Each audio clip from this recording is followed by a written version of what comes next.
Well, good morning, good afternoon, or good evening, depending where you're joining us from. Welcome here to the Launchpad and our live coverage of what's looking to be possibly a major announcement from Vice President Kamala Harris at today's National Space Council meeting. If it's your first time here, welcome. My name's Zach. I'm the founder and host here at the Launchpad, and here at the Launchpad Network, it's our mission to inform and inspire the explorers of tomorrow because we believe that space is better together. As we get started, take a moment, engage that like button, share out the stream, invite people to join us as we await the Vice President and the National Space Council representatives to arrive on location to begin today's meeting and public address. Over the last hour or so, we've been getting updates from NASA and the White House that Vice President Harris is expected to announce during today's National Space Council meeting and address that an international astronaut will land on the surface of the moon alongside NASA astronauts. This is a bigger development, as we have never had confirmation that international astronauts will actually land on the surface of the moon as part of the Artemis program, so we'll be keeping a close eye on what happens here today. NASA is participating in today's meeting of the National Space Council along with the Canadian Space Agency. The meeting is chaired by Vice President Kamala Harris, and today the theme of the meeting was supposed to be, will focus on international partnerships and its international partnerships, as well as having a sustainable presence in space. This is the third council meeting being held by the Biden-Harris administration. We did have confirmation earlier today that NASA Deputy Administrator Pam Melroy and Artemis II and Canadian Space Agency astronaut Jeremy Hansen will represent the agency at the meeting, which will also include other federal agencies. If you're just joining us, though, you're looking at a live view into Washington, D.C., where many have gathered for today's National Space Council meeting. This meeting happens generally about once a year. We are expecting a NASA Deputy Administrator Pam Melroy to also provide remarks that will focus on the social benefits of NASA's space exploration, including the agency's Earth science missions, to provide an open and transparent climate data for all. We're also expecting her to discuss NASA's space exploration with international partnerships, but now we are also expecting to hear Vice President Kamala Harris make an address as well. When we got this live feed from the White House, we did want to kind of reflect back to the last time we saw all of these type of flags hanging. From my understanding, looking at these flags, these are all the countries that have signed on to the Artemis Accords. And the last time we kind of saw an event like this where we had a long stage with a curtain hiding a door is when NASA actually walked out the candidates on who could be selected as NASA astronauts for Artemis missions. So will we get to maybe get some new names on who is being considered for Artemis, or will we actually maybe get to even have a name added to the official Artemis 3 crew? We'll just have to wait and see.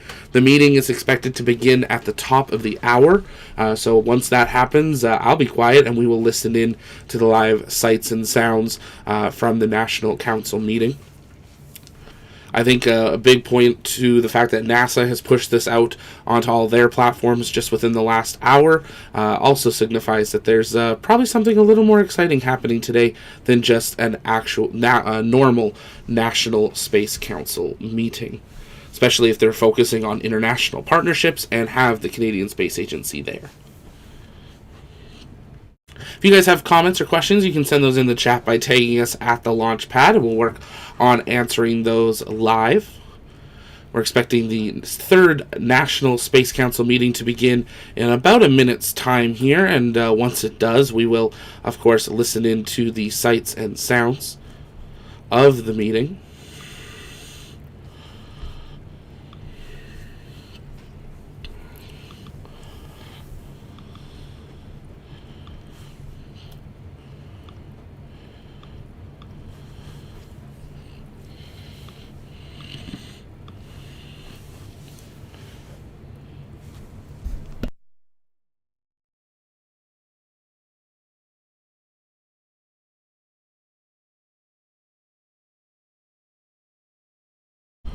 As usual with many of these government events, they can be delayed for numerous reasons, so we will wait to see. I think the fact that everyone has taken their seats, the stage looks like it has been cleared. Big thing we'll be watching for is obviously the entrance of the National Space Council, and then keep an eye on the movement of the Secret Service to signify when Vice President Kamala Harris will be arriving on stage. You can see that podium all set up, along with an Artemis flag, ready for her address here today. She is the chair of the National Space Council.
If you're just joining us, welcome here to the launch pad and our live coverage of the third National Space Council meeting, live from Washington, D.C. in the United States. We are waiting for the council to approach and board, per se, the stage ahead of an address from Vice President Kamala Harris. You can see on the right side of your screen the flags of the Artemis Accord nations. These nations are Angola, Canada, Iceland, Mexico, the Republic of Korea, Spain, Argentina, Colombia, India, Netherlands, Romania, Ukraine, Australia, the Czech Republic, Israel, New Zealand, Rwanda, United Arab Emirates, Bahrain, Ecuador, Italy, Nigeria, Saudi Arabia, United Kingdom, Brazil, France, Japan, Poland, Singapore, the United States of America as the lead of the Artemis Accords, Bulgaria, Germany, and Luxembourg. Many, many more countries are expected to sign the accords over the coming years, but these are the founding members that have signed on over the last 3 years since the Artemis Accords were initially rolled out. And today's National Council meeting, we're expecting an announcement/statement on how the Artemis landings will also now feature international astronauts alongside NASA astronauts. If you guys have questions, you can send those in the chat by tagging us at the launch pad. We'll work on answering those live while we await the National Space Council's arrival. It's a large group of people, but they panned the camera over a few minutes before we went live, but to the left of the screen off camera right now is a very long curved table where the council will be seated for today's meeting. So we will have some good sights and sound available for at least the public portion of the meeting. We do expect at some point they will end the live coverage, but we expect that to be after whatever the big announcements are, and then they'll continue with their, more day-to-day business of the National Space Council.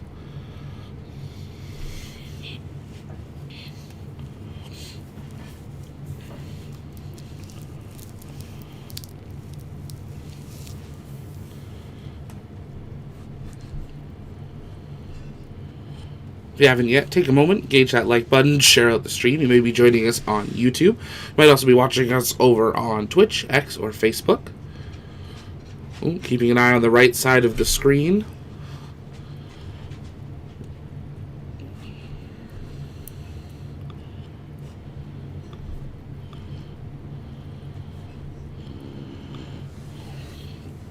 Crunch, thank you so much for that super chat. And there is the Vice President. Let's listen in.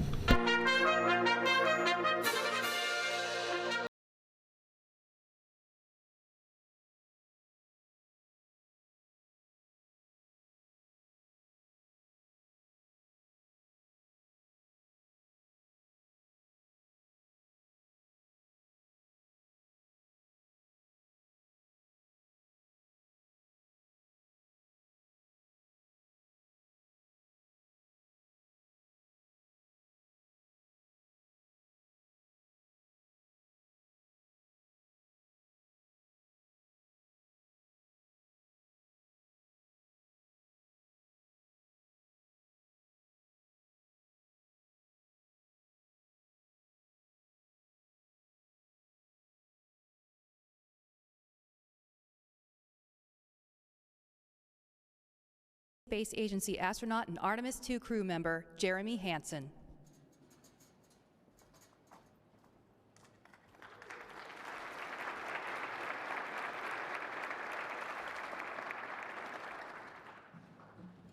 Madam Vice President, Council members, our audience here and online today, it is an honor for me to be with you all.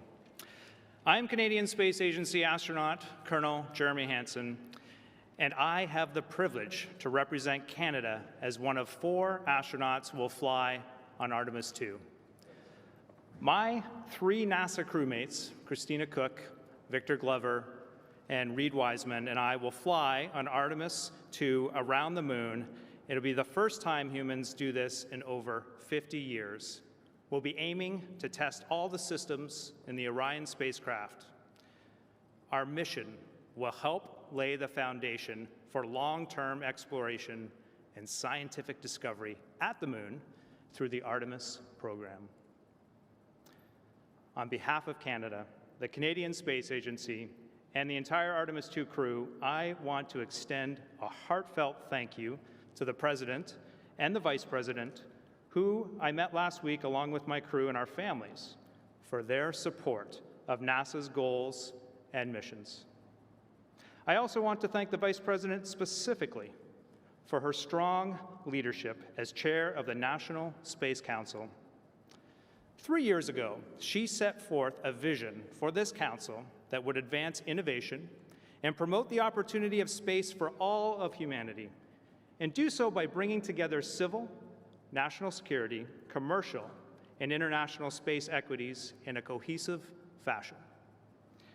Under Vice President Harris's leadership, the National Space Council continues to make significant progress expanding international partnerships to advance the United States leadership in space, as well as international rules and norms for sustainable space activities. Further, thanks to the initiatives led by the Vice President, with support from the NASA Administrator and Secretary of State, the United States has brought together an international coalition of Artemis Accord signatories to ensure that space exploration is conducted in a safe, sustainable, and collaborative manner. This is an example of true leadership. The strong relationship between the United States and Canada has a long history in space exploration and science. And I have to tell you that Canada is excited that this relationship now extends to the moon. NASA could have chosen to do this alone, but they intentionally chose to include Canada and a growing list of international partners. This extraordinary example of U.S. leadership leverages our collective expertise, and it is not only sincerely appreciated, but it is urgently needed in the world today.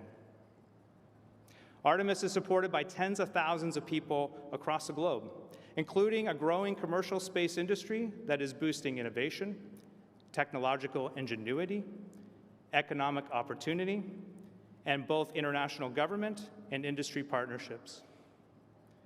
I would like to commend the Vice President's leadership, which extends beyond human space exploration. It includes expanding global Earth observation satellite capabilities to combat the climate crisis, ensuring space capabilities can meet national security needs, and growing the space economy. All these activities are rooted in international partnerships. As you can see, the endless possibilities of space unite us, and discovery strengthens diplomacy here on Earth. Together, we are inspiring the Artemis generation. We are proving that with collaboration and partnerships, we can improve life here on Earth. It is now my distinct honor to introduce a champion for global alliances and breaking barriers, both in space and here on Earth, the Vice President of the United States of America, Kamala Harris.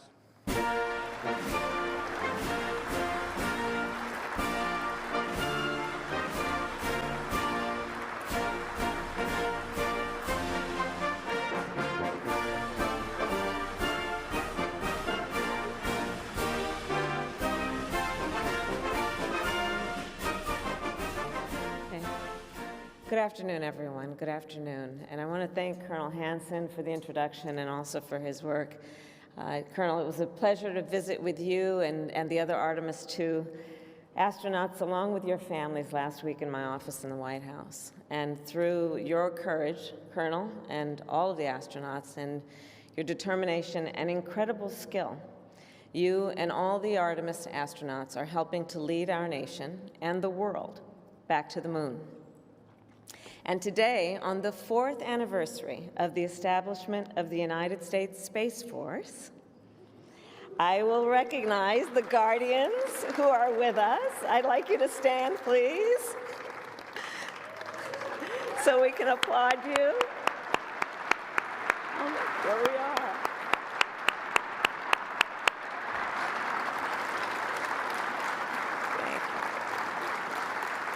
Thank you each and all of you collectively for the work that you do. You make our nation so proud. And thank you for your service. So with that, welcome everyone to the 3rd convening of our National Space Council, including the members of our administration, the private sector leaders who are here, and of course our international partners. The mission of the National Space Council is to preserve and advance America's leadership in space. For generations, our nation has led the world in the exploration and use of space.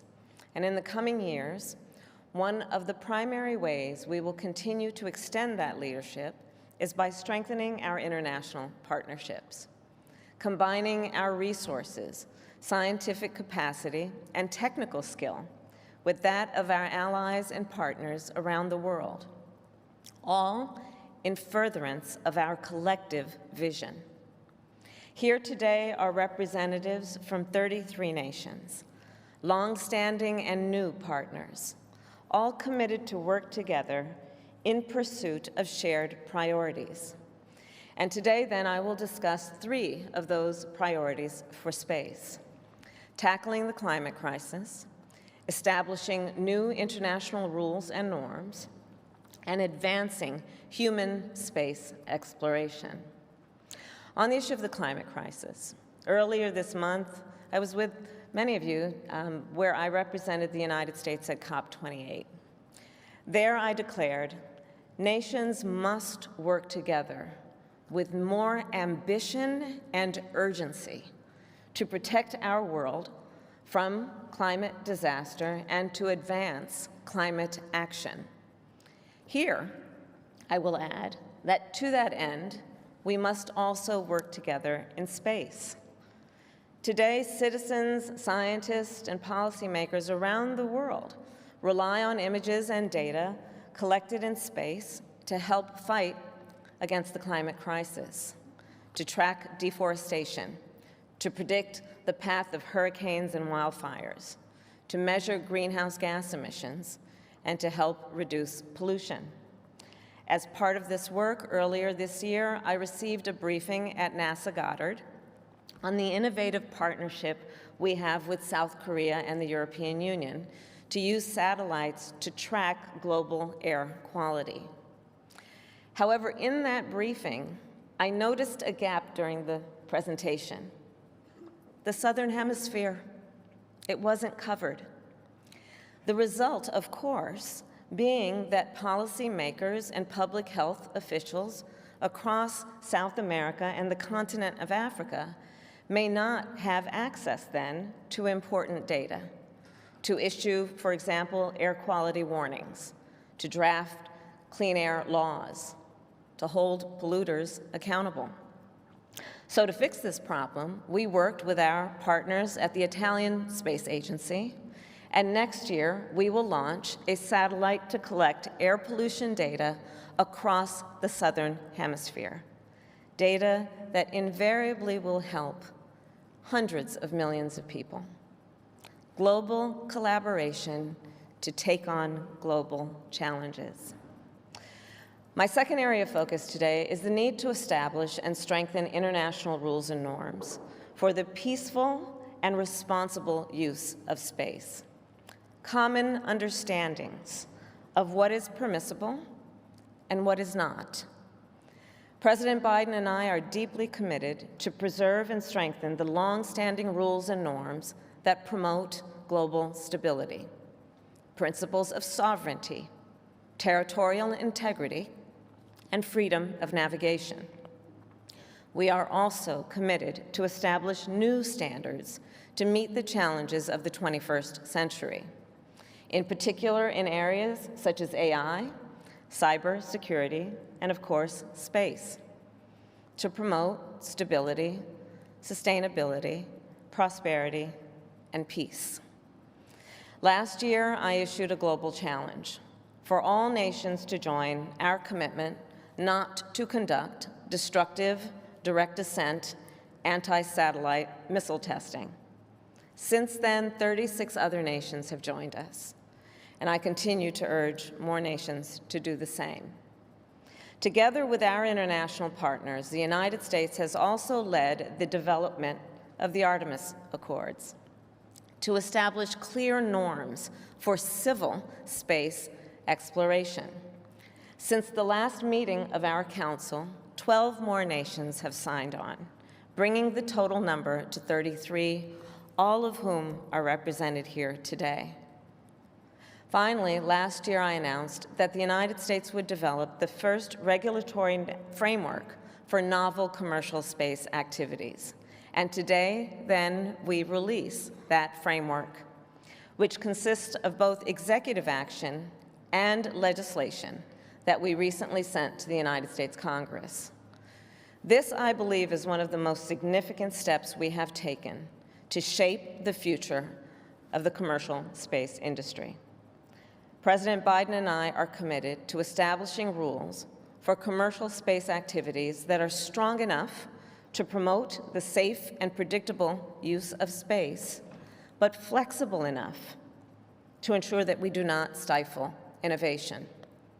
We intend that these domestic rules will serve as a model for global action. Finally, regarding the importance of international collaboration on human space exploration, the Artemis program is the most ambitious space exploration effort in generations. For the first time in more than half a century, the United States will return astronauts to the lunar surface. We will establish the first lunar base camp and the first station in lunar orbit. All of this in collaboration with our allies and partners. For example, the service module that will help carry Artemis astronauts to the moon was built by the European Space Agency. And Europe, Japan, and Canada will make significant contributions to the Lunar Space Station. Today, in recognition of the essential role that our allies and partners play in the Artemis program, I am proud then to announce that alongside American astronauts, we intend to land an international astronaut on the surface of the moon by the end of the decade. This announcement and this meeting of our National Space Council is further demonstration of our belief in the critical importance of international partnership. So now, before I turn to my National Security Advisor, Dr. Phil Gordon, to moderate this meeting, I will conclude with this. I believe we are all here together because we agree space is a place of extraordinary opportunity. So our task, dare I say our duty as nations, must be to work together to make that opportunity real and to preserve it for future generations. May God bless you all, and may God bless the United States of America. Thank you.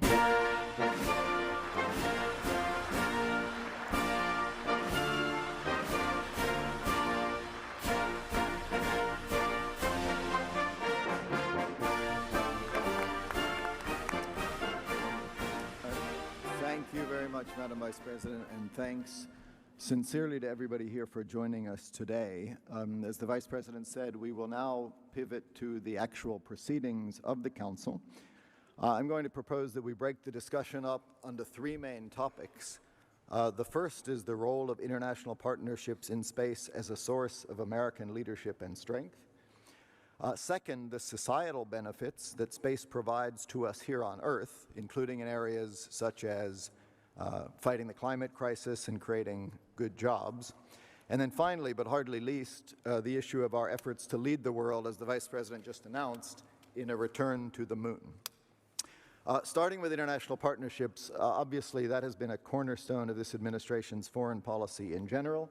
It is certainly something that applies to space, and a particular priority of the Vice President has been promoting international rules and norms in space. And so I'd first like to turn to Secretary of State Blinken to brief the group and the Council on his efforts at the top of the State Department to advance these goals, as well as to promote U.S. leadership in space more generally. Secretary Blinken. Phil, thank you very, very much. And it's wonderful to be with everyone here today, as well as in this remarkable and historic space. And I want to start by thanking the Vice President for not just convening us today, but for her stewardship of the National Space Council. Our leadership, America's leadership in space, is critical to so many priorities here at home, from our national security to our economic and technological competitiveness to our strength and standing around the world. The remarkably diverse voices on this Council reflect this expansive set of priorities and interests. And again, it's so good to be with colleagues from across the government on this here today. It's not exactly a secret that we're in an era of extraordinary dynamism and activity for space exploration and research. More than 80 countries now operate in space. Dozens of space exploration companies are launching thousands of new satellites into orbit. The global space industry is valued at hundreds of billions of dollars. Space-related capabilities like GPS technology, satellite data are more integrated with our economy than ever before. At the same time, I think we all know that new challenges have arisen, including from our strategic competitors. The landscape in which we operate now is far different than it was 6 decades ago when President Kennedy launched the mission that put a man on the moon. But our responsibilities are no less important, both for our own people, but also for humankind. Our obligation today is to shape the future of the space environment so that it benefits all. Those benefits are maximized for people around the world and for generations to come. From our perspective, one of the most effective ways that we can do this is by leveraging our partnerships. By leading with diplomacy, we are best positioned to advance discoveries that benefit us at home and that bolster our leadership around the world. We know from experience that collaboration on space delivers, and we've seen that most recently with the launch of the James Webb Space Telescope and the landing of a rover on Mars, both projects that were made possible by international partnership and international collaboration. Today, what I'd like to do is just briefly update the Council on 3 lines of effort that the State Department is leading to advance international partnerships on space priorities. And the Vice President has touched on a number of these, but let me just foot stomp a few of the points that she made. First, with our colleagues at NASA, we've grown the coalition of countries under the Artemis Accords, a set of practical principles to guide safe, peaceful, and sustainable space exploration and cooperation. You heard the Vice President say this. When this Council first met just 2 years ago, we had about a dozen countries participating in the Artemis Accords. Today, 33 countries are on board, with 12 new signatories joining just over the past year, including Angola, which joined us earlier this month. To the ambassadors here with us today from those Artemis countries, thank you. Thank you for your partnership. Thank you for your collaboration. We are determined to continue to expand this coalition and expand its areas of cooperation as well, like we did this past October in Baku, when we agreed to take practical steps to increase mission deconfliction and ensure that future operations on the lunar surface are both transparent and safe. Second, we have made significant progress toward ending destructive direct ascent anti-satellite missile tests in space. A single test can release thousands of pieces of debris into space, and we know it takes only one piece of debris, traveling at thousands of miles an hour, to destroy a satellite or threaten the life of an astronaut. Since Vice President Harris committed in April 2022 that the United States would refrain from conducting anti-satellite missile tests, 36 countries, as you've heard, have pledged to do the same. Next year, we'll continue our diplomatic efforts to establish this as an international norm. Third, we're laying the groundwork for future international collaboration. A few months ago in May, the State Department released our first ever strategic framework for space diplomacy. We're leading with diplomacy, advancing space policy to leverage space activities to meet a wider range of diplomatic goals. For example, making progress on the climate crisis, contending with pollution, dealing with illegal, underreported, and unregulated fishing. As part of those efforts, we're continuing capacity building outreach to emerging spacefaring nations. And here, these partnerships, the transfer of knowledge, the transfer of expertise, is in many ways one of our most powerful exports. We're also modernizing our diplomatic workforce to ensure that they have the skills that they need to advance U.S. interests and maintain American leadership in space. Early next year, we'll add an expert focused on space to our Science Envoy program at the State Department. One of the most remarkable powers of space exploration is its ability to bring people together, across geographies, in pursuit of knowledge of the wider universe, and in pursuit of progress right here on Earth. So, for the State Department, I can tell you we look forward to continued close collaboration with this Council, with our partners abroad, as we strive together to reach new frontiers. Thank you very much for being here today. Phil. Thank you, Tony. Thank you, Mr. Secretary. Thank you. So I want to turn next to National Security Advisor Jake Sullivan. Jake, you've been leading efforts at the NSC to integrate space into our overall national security policy, and I know you've put a premium on international partnerships and alliances, and I'd ask you to brief the Council on those efforts.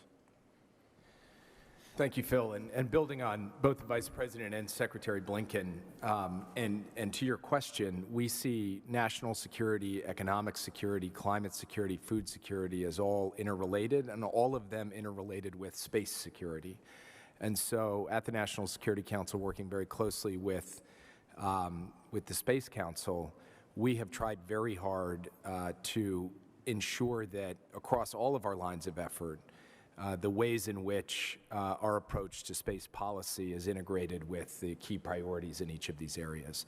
You mentioned one in particular, and it picks up on the third line of effort that Secretary Blinken just laid out that the State Department is leading, and that is how we mobilize the whole government to deepen partnerships in space, because when we are working together with the range of countries represented in this room and others as well, it enriches all of us and puts us all in a better strategic position. So just in the course of the last few months, we've seen significant advances in terms of our partnerships. We recently signed a new technology safeguards agreement with Australia, for example, which promotes greater cooperation between our space industries and greater protections for sensitive launch technology. We've started a new initiative with Chile to build out Latin America's regional space industry so we can better seize satellite technology to tackle the biggest challenges of our time, like climate change and food insecurity. And Chile will probably be quite interested in the satellite coverage of the Southern Hemisphere that the Vice President just announced alongside Italy. We created a first-of-its-kind trilateral dialogue on space security with the ROK in Japan, focused on countering space security threats and aligning our space security strategies as well. And we're developing plans to launch a new $1.5 billion Earth observation satellite with India, which will map the entirety of the Earth's surface every 12 days by early next year. And if you look back over the course of the last 2 years, we've led comprehensive dialogues with countries like Japan and France on space, and these have become templates that we're now extending to other countries as well, and they've led to groundbreaking commitments to strengthen commercial cooperation, enhance the resilience of our systems, and promoting responsible behavior in space as well. And all of this cooperation is only going to become more important as both the opportunities in space evolve and the threats in and to space evolve as well. And speaking of threats and challenges, of course, part of the job of the National Security Council is to focus on this aspect as well. So Earlier this year, President Biden actually released new classified space security guidance, which lays out our policies for our national security space community, and I want to thank all of the members of that community who are here in the room today. It lays out plans to counter emerging threats and protect our national interest in space, but also the interests of allies and partners, and to protect the norms and rules that Secretary Blinken and the Vice President spoke about. And part of this fundamentally is about increasing integration with our allies and partners on space, on resilience, on operations, on capabilities, on information sharing.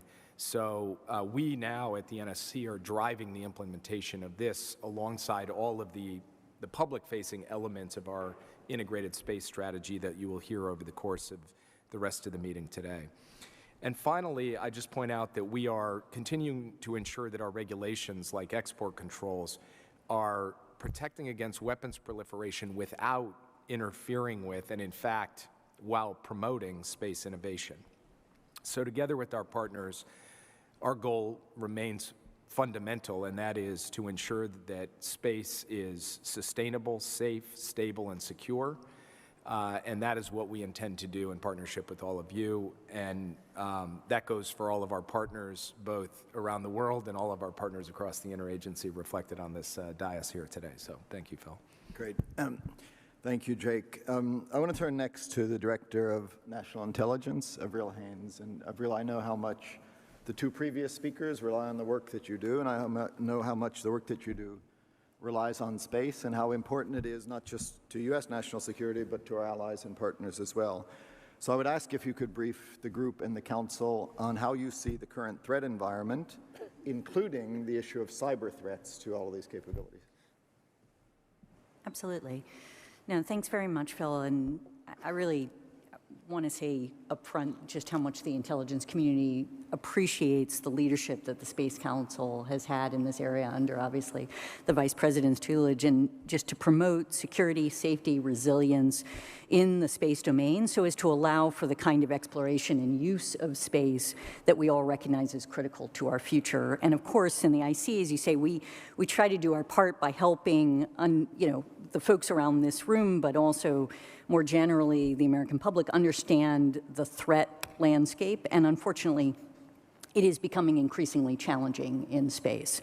As we highlighted in our annual threat assessment this year, there are a number of growing threats in not just our, but also our allies and partners' space-based capabilities that we are focused on. And to be clear, many of these threats present themselves not only to national space-based assets, but also to commercial systems. And understanding those threats, building resilience, protecting our assets are fundamental to ensuring that we and our allies and partners are able to take advantage of the opportunities presented by space and protect our capacity to explore and use space to support such things as critical infrastructure, homeland security, scientific work, opportunities in the economic sphere, and of course the defense of our country. And the threats we're monitoring include physical threats, electronic warfare, and as you noted, cyber threats, really to ground sites and to space-based infrastructure. China and Russia in particular continue to invest heavily in and are fielding counter-space weapons that can jam satellites, ground-based capabilities that can do the same, directed energy weapons, and space-based anti-satellite weapons that are intended to disrupt, to damage, destroy, target satellites, including through kinetic attacks. And these include weapons that, when used, are likely to create debris fields that can degrade the space environment and pose risks for other space-based platforms for years, obviously prompting the very work that the Vice President talked about, as did Tony. Moreover, through cyber, really, adversaries can target space-based systems often at a lower cost and with considerable potential impact. Consequently, we expect cyber threats will increase in this domain in the coming years, and one only needs to consider the potential harm that can be done to space-based military and civilian capabilities in the United States and around the world as a consequence of targeted attacks on global navigation and communication services to really understand how important it is to promote cybersecurity in this realm, which is a key focus for us. And finally, I think it's worth noting that another area of focus for us, particularly in the light of our increasing collaboration with and reliance on the commercial space industry, is on threats to our industry's intellectual property, to space-related supply chains, and the expertise that is so critical to our collective success. And in every respect, we recognize that our partnerships, not only with allies and partners who are represented in the room today, but other state partners and private sector, is fundamental to our work.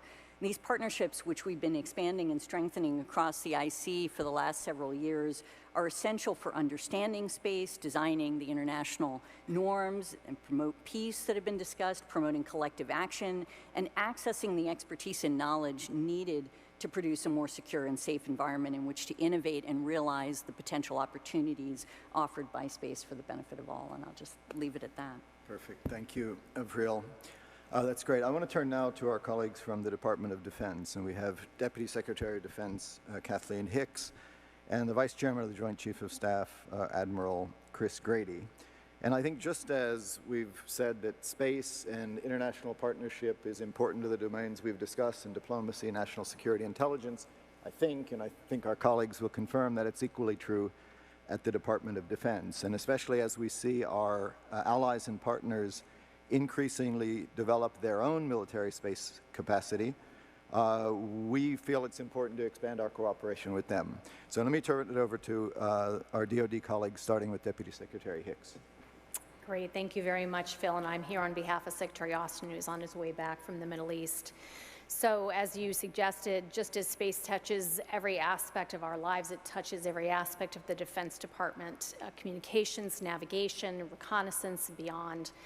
And space can be a game changer in modern conflict, as we've seen in Ukraine. In space, as everywhere else, as Phil suggests, the U.S. military operates with a global network of increasingly capable spacefaring allies and partners. And we've been expanding space cooperation and advancing U.S. leadership and strength in several ways. First, our Combined Space Operations Initiative now includes 10 nations: Australia, Canada, France, Germany, Italy, Japan, New Zealand, Norway, the United Kingdom, and the United States. We're working together to improve space collaboration, operations, information sharing, and interoperability. Next is the Deep Space Advanced Radar capability, part of our AUKUS initiative with Australia and the UK. With sites in each nation, it will help continuously detect, track, identify, and characterize deep space objects. A third example is resilient space architectures. For a long time, you could count space constellations by the handful. Satellites the size of school buses that took decades to buy and build and years to launch. But now we're also leveraging proliferated constellations of smaller, resilient, lower-cost satellites. Some launch almost weekly, deploying dozens of payloads each time. America's dynamic space sector enables it all. Since 2018, the United States has outpaced the PRC's growth in space launches and payloads by 2 to 12 times. From that standpoint, the space race has become a space chase. And DoD believes the new framework for novel commercial space activities will enable even more, fostering a competitive environment that attracts new investment, encourages innovation in novel space activities, and benefits the economy and national security. And let me turn to the Vice Chairman of the Joint Chiefs of Staff, Admiral Chris Grady. Thank you, Madam Secretary. Phil, thanks for leading this panel today. Thanks to the Vice President, and thanks to all of my colleagues for their leadership. Recent conflicts, I believe, have starkly illustrated the indispensable role in our defense capabilities. And indeed, in my view, space has emerged as our most essential warfighting domain, integral to our national security, our coalition interoperability, and our global stability. And it is through our mastery of this domain, mastery together with all of our allies and partners, that we gain unparalleled clarity in visualizing the battlefield, a perspective that is vital for informed, rapid decision-making, for precision effects, and ultimately for the awareness that we need to best defend our nations. This pivotal role in space and in our space defense strategy is epitomized by the global positioning system that you see over there on the far right, on my right. A prime example of space technology transforming not just military operations, but every facet of our modern society. Since its creation 50 years ago this month, the Global Positioning System has grown into a cornerstone of our international community, a utility that each and every one of us uses in our everyday life. It is a testament to our nation's drive to harness space technology for the betterment of humanity. And the applications of GPS permeate throughout numerous sectors beyond defense, significantly enhancing capabilities in agriculture, finance, public safety, and environmental stability and sustainability.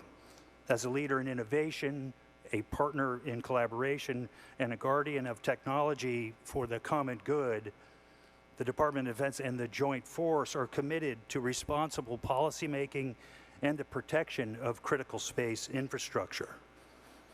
This balance between advancement and stewardship, between partnership and protection, defines the United States' enduring leadership role in this crucial domain. And today, Space Guardians from the 2nd Space Operations Squadron provide uninterrupted GPS capabilities to civil, commercial, and military users around the world. Their around-the-clock operations ensure the services that we rely on in all walks of our lives, and they are ready when we most need them. Their mission, and the mission of all the Space Force, is to secure our nation's interests in, from, and to space. How fitting that we have this meeting today on the 4th birthday of the Space Force. The youngest service in our Joint Force is essential to protecting our most critical space systems, to collaborating with commercial industry, and to prioritizing our interoperability with allies and partners. The Space Force recently issued guidance for global partnerships to ensure that our nation's newest service places partnering to win as one of its highest priorities. International cooperation space activities enhances our ability to innovate, to strengthen our common defense, and to conduct combined operations in support of our coalition of nations. In space and in every domain where we will find our nation's joint force, it is our allies and partners who are one of our greatest competitive advantages. Thanks, Phil, and thanks to my fellow panelists. Great. Thanks, Chris and Kath, and thanks to all of our opening speakers for really interesting and concise briefings, but even more importantly for the work that they have done since the last meeting of this council. And I think the discussion really underscores what we said at the top and what the Vice President said, which is that international partnerships are critical to all of this work. So based on that discussion and conclusion, on behalf of the Vice President, I'm going to make 4 asks of this group for the run-up to the next council. The first is that the Department of State and NASA develop a plan for implementing the Artemis Accords in practice. Second, that the Department of State and Defense continue to strengthen outreach to nations to encourage further commitments not to conduct destructive direct ascent anti-satellite missile tests. Third, we'll ask this group to develop a plan to better synchronize our nation's ability to use space to enable international capacity building for work here on Earth. And then finally, to the DNI, I'll ask the group to develop minimum cybersecurity standards for space systems, something you highlighted. Appreciate all of the speakers in this opening panel and or this opening session. And with that, I want to pivot to the next topic that I proposed, which is how space provides societal benefits here on Earth. And I'm going to first turn to NASA Deputy Administrator Pam Melroy. NASA obviously has an important role in fighting the climate crisis, as you heard the Vice President say, a priority for this administration and her. And NASA's role includes the development and operation of leading-edge Earth observation satellites. So let me ask Deputy Administrator Melroy if you could brief the group on how NASA is working to address the need to ensure Earth observation data is made openly available, including the point that the Vice President raised about ensuring that it covers the Southern Hemisphere. Yes, thank you so much, Phil, and thank you to all my colleagues today for the opportunity to talk about NASA on behalf of Administrator Bill Nelson. Our vast, decades-long array of Earth-observing atmospheric and solar data satellites provide a comprehensive and a real-time history of the very dynamic and complex processes that are happening on our planet. NASA uniquely has the capacity to study the Earth as a planet, which is really going to give us the means to protect it better. We have over 24 satellites and instruments on orbit, including several instruments on the International Space Station, which are measuring air pollution, methane emissions, hurricanes, and so much more. Administrator Nelson visited India recently, and as was mentioned previously, saw NASA and the Indian Space Research Organization's NISAR satellite ahead of its launch next year. This is a first-of-a-kind, dual-band synthetic aperture radar, which will help people worldwide understand and help mitigate the effects of our changing climate, in particular by using this unique technology to be able to see not just surface effects, but subsurface effects that will help us understand what's happening to our climate. And soon NASA will launch PACE, which also carries a contribution from the Netherlands. Thank you. The satellite will improve global satellite observations of our living ocean, of aerosols that affect the atmosphere, and cloud dynamics. These are all critical to helping us understand global water and food security, shipping, international fishing, and many other impacts. NASA and the Italian Space Agency are partnering to build and launch the Maya satellite. It's an effort to investigate the health impacts of airborne particles that pollute some of the world's most populous cities and have been linked to respiratory and cardiovascular diseases, as well as adverse reproductive and other birth outcomes. In April, the Vice President directed the National Space Council to expand the scope of our air quality monitoring in the Southern Hemisphere, as she mentioned today. As our part of the contribution to that, NASA will deepen its existing excellent partnership with USAID to improve the data that we collect in South America and Africa to better understand the health impacts of pollution on those communities. And we're making this data available throughout the world. We made a special stride forward in that this year by making it more accessible through our recently launched Earth Information Center, which provides readily usable and accessible data to enable global understanding and also inspire the next generation as only NASA can. Thank you. Thank you, Pam. That's great. I want to, sticking with the issue of climate and the environment, I'm going to turn next to our Deputy National Climate Advisor, Mary Frances Repko. Space-based information is obviously an essential element of our ability to measure and monitor and mitigate and adapt to the Earth's changing environment. So I'd like to ask Mary Frances to provide this group an update on the administration's overall efforts to use space to fight the climate crisis. Thank you so much for this opportunity to be here with you today and to address the diplomatic corps assembled and the National Space Council.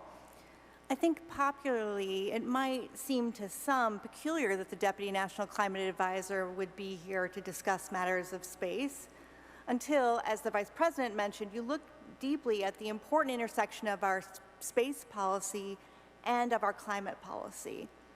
The reason we look to the leadership of space experts in addressing climate change in the Climate Policy Office at the White House has to do with the tremendous detection capability of our satellites, both, as the Vice President mentioned, to describe the impacts of climate change, including deforestation, climate-fueled extreme weather, but also for its ability to detect pollutants of concern.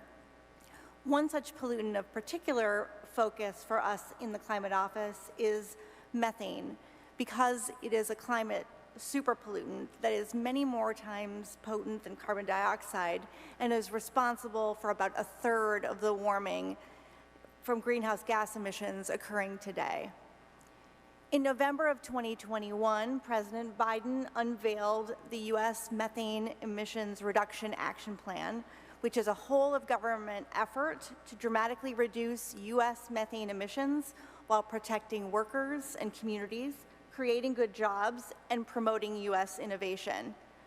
In 2023 alone, federal agencies have now taken nearly 100 actions to reduce methane emissions under that action plan. For example, at the climate talks just earlier this month, we announced a final rule from EPA in Dubai to reduce methane emissions from the oil and gas sector. The rule leverages cost-effective, innovative technologies to achieve a nearly 80% reduction in methane emissions from covered oil and gas sources, and that's relative to business as usual. The rule, however, also establishes the first national super-emitter response program, which uses state-of-the-art technologies to rapidly identify major emissions events. And that brings me to the intersection with space policy as has been described. To achieve our climate goals, we are using all available tools to measure, monitor, and detect methane emissions that are otherwise invisible to the naked eye. As was mentioned, NASA has played a pivotal role in this work, and we are deeply grateful for NASA's partnership. As part of NASA's EMIT mission, the agency has used instruments on the International Space Station to detect more than 800 significant methane plumes worldwide just in the past 16 months, particularly from the oil and gas sector. NASA has created a publicly available online map to track these emissions. NASA is also partnering with other agencies to connect the satellite data with specific emission sources on the ground, such as by using aircraft carrying next-generation emissions detectors and sensors. And this past summer alone, NASA worked with the National Oceanic and Atmospheric Administration to identify leaks from natural gas infrastructure in cities. All of this is critical to us as we make particular policy choices about the scope and coverage of our national climate rules.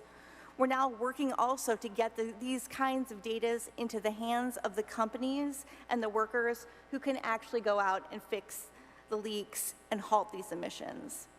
So in short, for us in the Climate Policy Office, NASA's cutting-edge methane detection work is an integral part of the administration's whole-of-government efforts to slash emissions of this particular superpollutant while creating good jobs, protecting public health, and advancing U.S. innovation.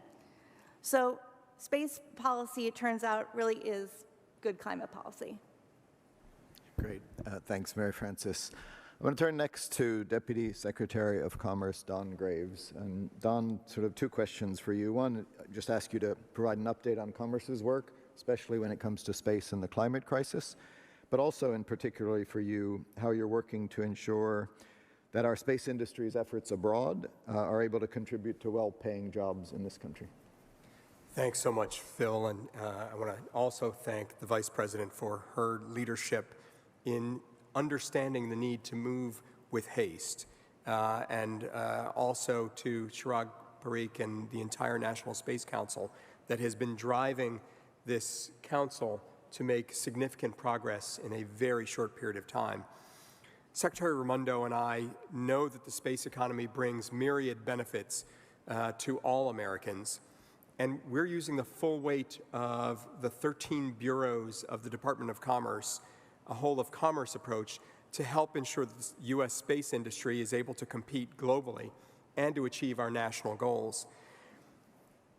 The National Oceanic and Atmospheric Administration, or NOAA, its weather satellites provided sophisticated and precise observations during this year's hurricane and extreme weather events, helping to protect American lives and property.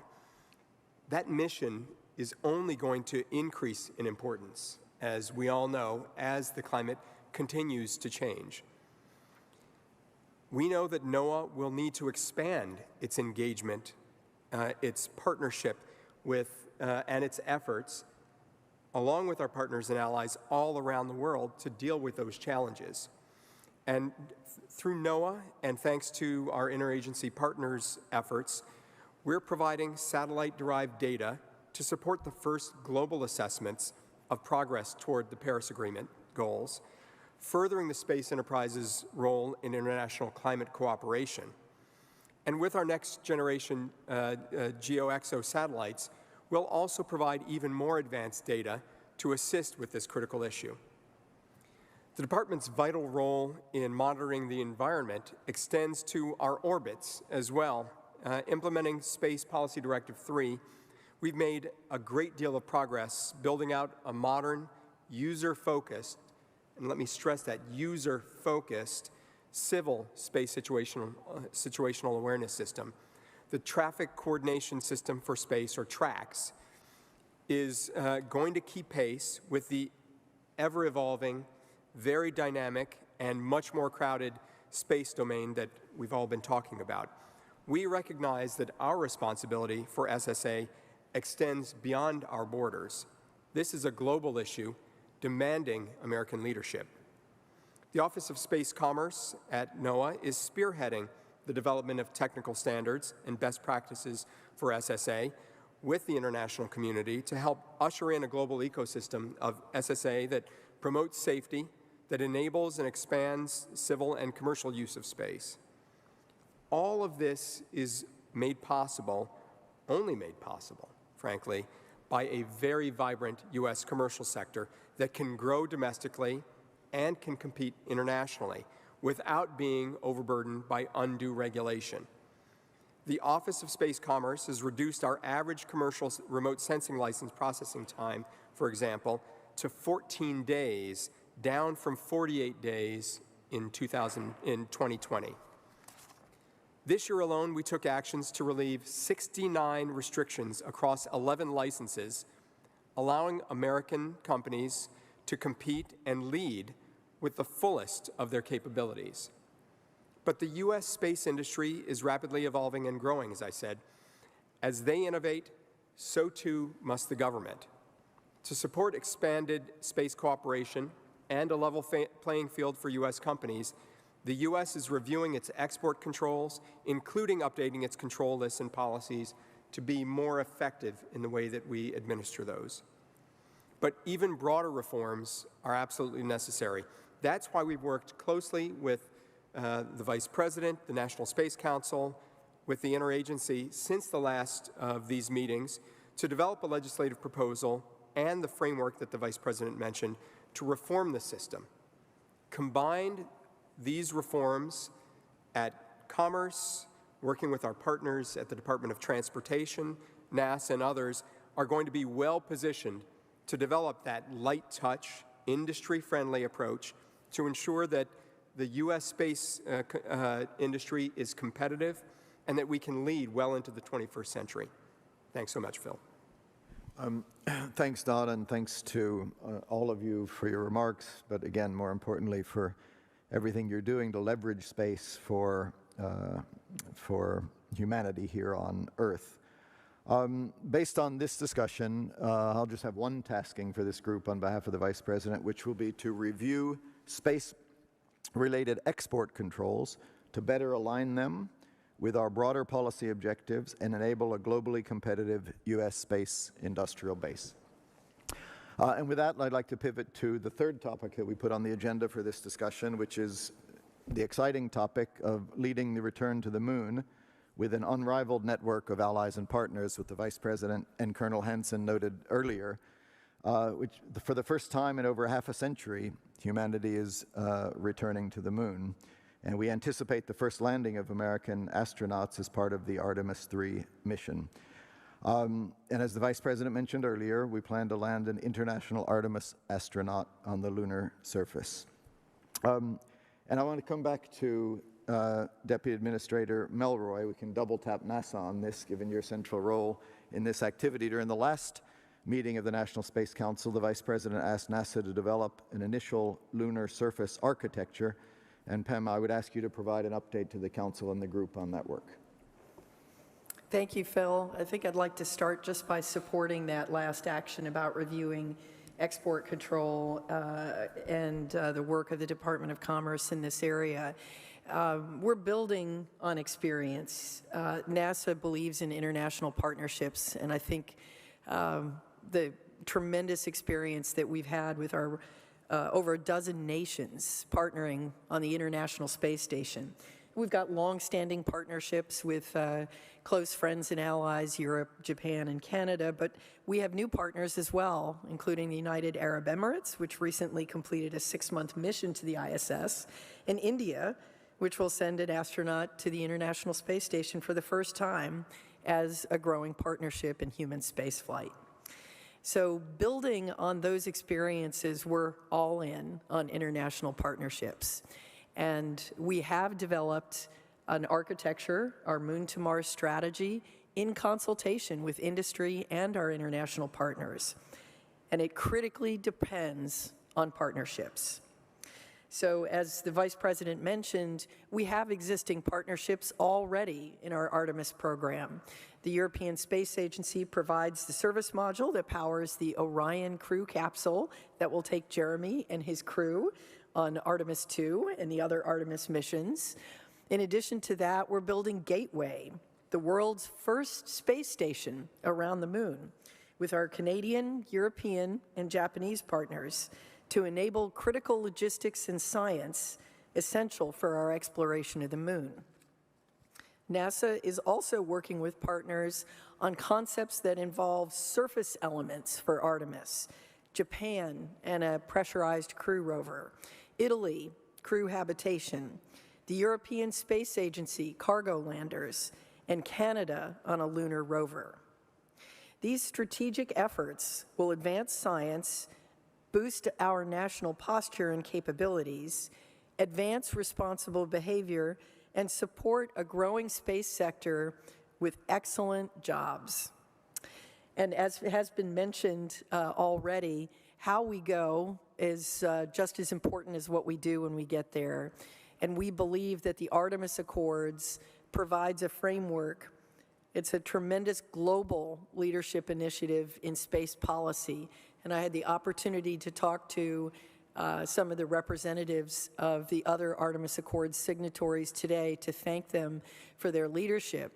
But also, I have the opportunity to report out that the signatory countries have been meeting, and we have been hosting workshops to take the next steps, to talk in depth about the principles and how they might be implemented, how we can actually take steps that increase our transparency, and especially we're very focused on non-interference and helping others understand what it is that we are doing.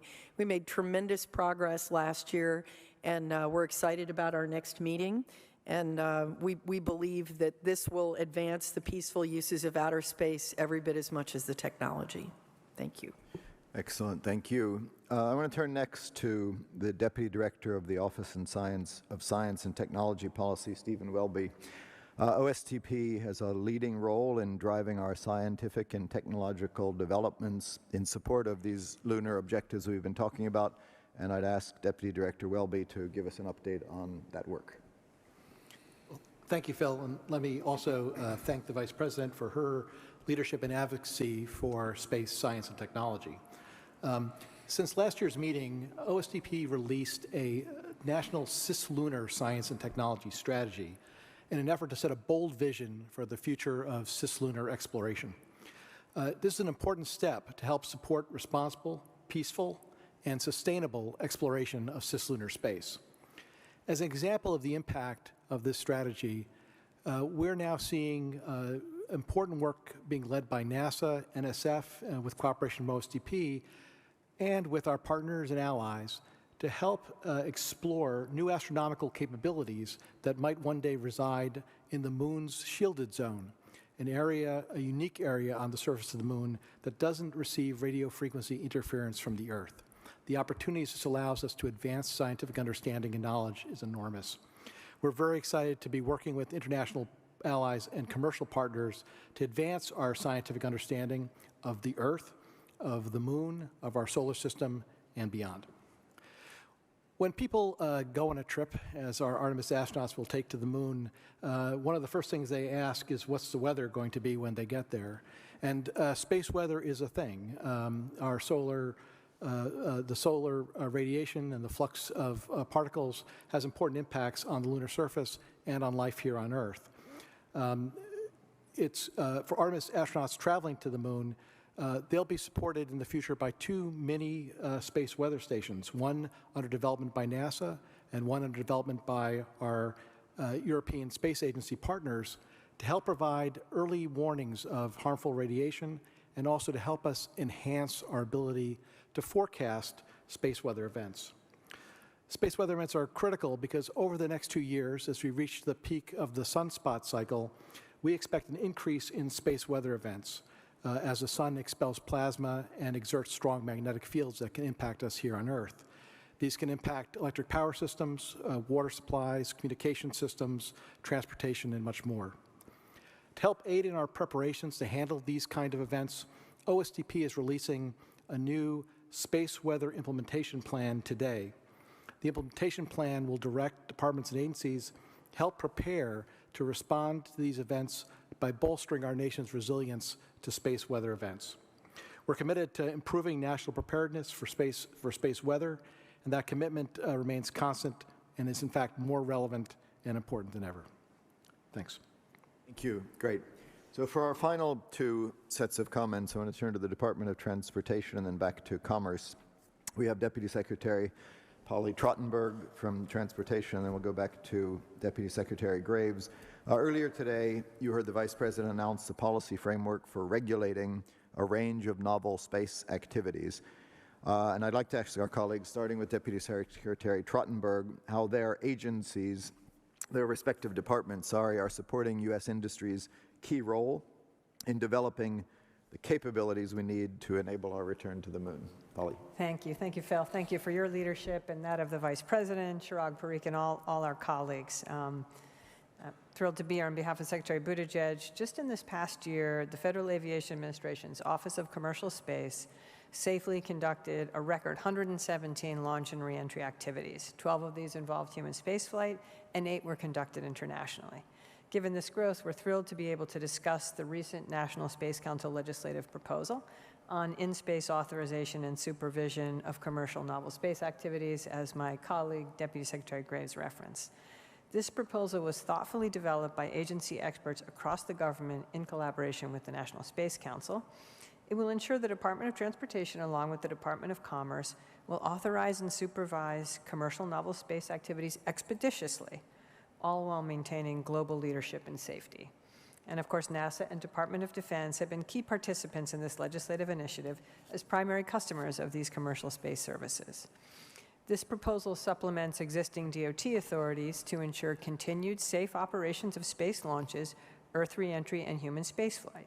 DOT and Commerce will work collaboratively to ensure the safe operations of commercial human spaceflight and transportation of goods on Earth, orbit to the moon, and beyond. These authorities will continue to be critical as the industry grows and develops new, innovative activities that push the boundaries of space exploration and utilization. And these authorities will help ensure the U.S. remains a global leader in aerospace safety and interoperability. On the international front, DOT and the FAA is prioritizing the growth of our global partnerships with over 25 countries. In 2023 alone, the FAA met with UK, Brazil, Australia, Canada, New Zealand, Japan, Italy, Sweden, Norway, and many other nations, virtually on topics that will establish global safety and interoperability for the commercial space industry. These partnerships will enable the recognition of launch-related safety approvals between foreign governments, an important priority for this industry. International recognition of U.S. government commercial space authorizations will reduce duplication between foreign governments, and eliminating dual licensing of a single U.S. space operation conducted from another country simultaneously supports the growth of the U.S. launch industry while not compromising safety. To further enable the growth of U.S. space operations, FAA is also leveraging partners with our international peers to develop a multilateral forum. This will be a place where we collaborate and share best practices on safety, as well as the general operation of launch and reentry sites. The administration's legislative proposal and the framework announced by the Vice President today laid the groundwork for a closer collaboration between the federal government and international partners. And DOT and FAA are excited to continue working with our sister agencies to ensure the U.S. remains a global leader in commercial space transportation. Thank you, Phil. Thank you, Polly. Don. Thank you so much, Phil. And Polly, thank you again for the fantastic partnership that we've established between Department of Commerce and Department of Transportation. Phil, as you said, and the Vice President said, the U.S. is returning to the moon. The difference, though, is this time it's with our commercial space sector and our international partners. A successful, sustained enterprise of lunar activity has to be underpinned by a robust commercial ecosystem of infrastructure, economic interests, and services.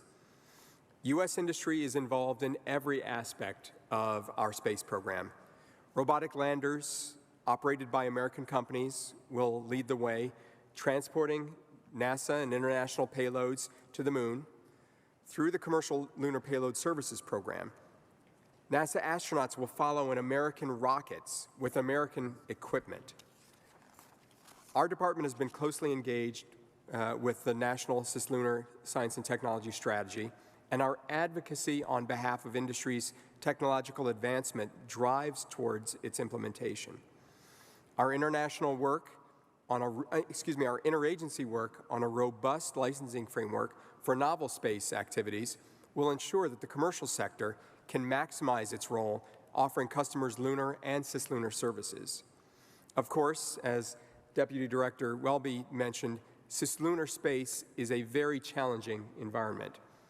Unless properly monitored, tracked, and accounted for, space weather is going to pose a significant danger to all of the upcoming missions to the moon, as well as to our satellites in Earth's orbit and the electrical grid here at home. Leveraging the capabilities and assets of our interagency and international partners, including the European Space Agency, NOAA develops, deploys, and sustains operational space weather satellite systems that safeguard society on Earth and enable safe and effective human activities in space. NOAA's operational space weather products, with new additional observations from unique and key orbital locations, as well as our track system that I mentioned earlier, and its support for space situational awareness, will prove increasingly valuable as government and private sector actors expand into cislunar space. And with that, thanks so much, Phil. Thank you, Don, and thank to all of our speakers for those perspectives on our return to the moon, this time not alone, but with the most diverse coalition of partners ever assembled. I don't have any do-outs from this portion of the discussion. I can just reiterate what the Vice President announced, which is our intention, alongside American astronauts, to land an international astronaut on the surface of the moon by the end of the decade. And with that, it remains for me only to thank all of you for coming and thank the Council for your participation. I also want to thank the National Space Council, Executive Director Chirag Parikh and his extraordinary team who did so much of the work in pulling this meeting together and will be doing so much of the follow-up. Thank them in advance for that.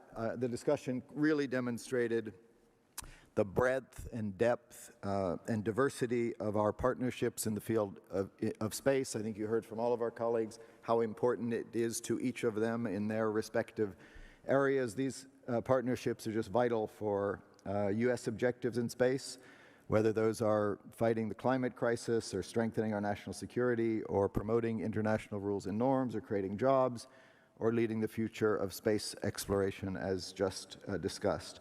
So on behalf of President Biden, Vice President Harris, and all of us, I just want to express deep appreciation to all of our partners who have been with us here today. And with that, the meeting is adjourned. Thank you all very much.